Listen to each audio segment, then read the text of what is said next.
It's interesting. My partner, Mike Carr, and I had for a number of years investigated business opportunities together. We came across the fulfillment space. It was very fragmented, but most importantly to us, there was no minority player at scale. Mike and I ultimately started a joint venture with a gentleman named Clay Perfall in 2004, and ACS was born.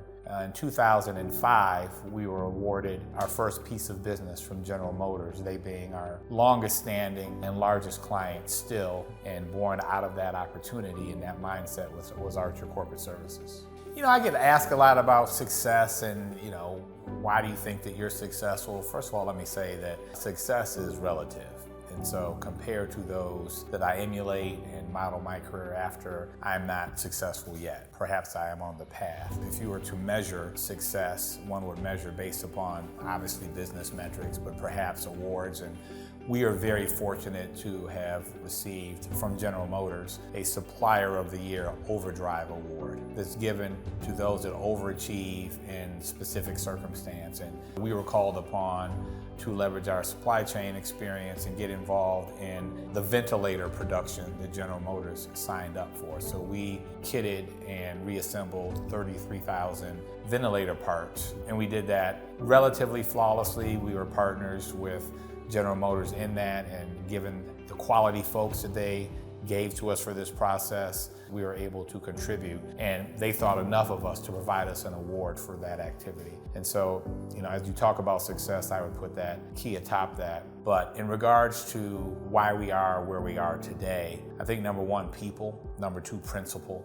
Regarding the people, you can't run an operation such as ours without having strong management, leaders. We've been able to layer in staff that come from multiple disciplines, and collectively we provide great client services. In terms of principles, we try to over-deliver. We say no to opportunities that come our way all the time because we do not believe that we can deliver against those expectations with excellence. And so Mike is famous for saying, not only do you have to have the right people on the bus, you have to have them in the right seats on the bus. So we're always analyzing back to the people, what seat should they occupy on the bus so that the bus functions most optimally.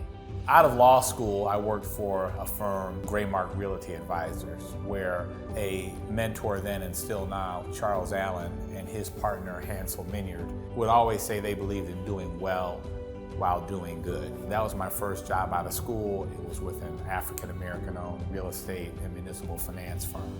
That was prior to going to work for Radio One and Kathy Hughes, which was an African-American controlled publicly traded company. So as an aside, I've been fortunate in my career to only having worked for Black folks. Allowed me to see very early on in my career a path forward, because I saw every day in the workplace folks that I wanted to emulate, as I mentioned earlier, but the doing well while doing good.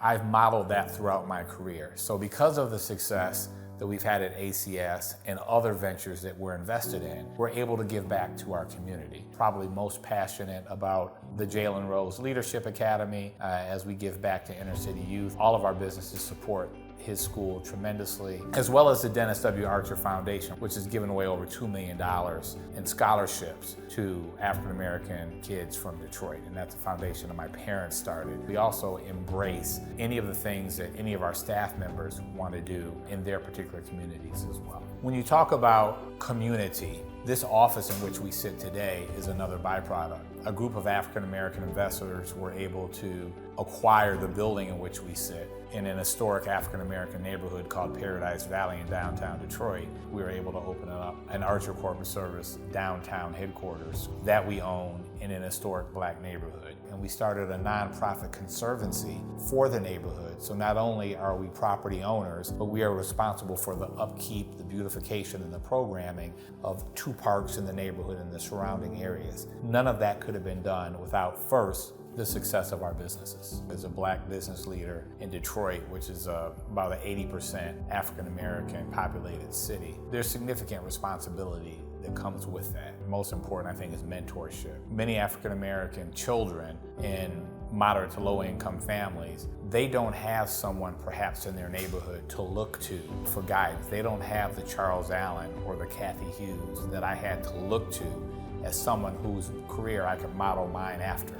And so we're very heavily involved in providing mentorship for Detroit Black and brown children. It's very important to us. It is our responsibility to reach back and help develop smaller businesses by way of introductions, giving them small contracts, giving them business mentorship. Those are the responsibilities of a Black leader in a Black community.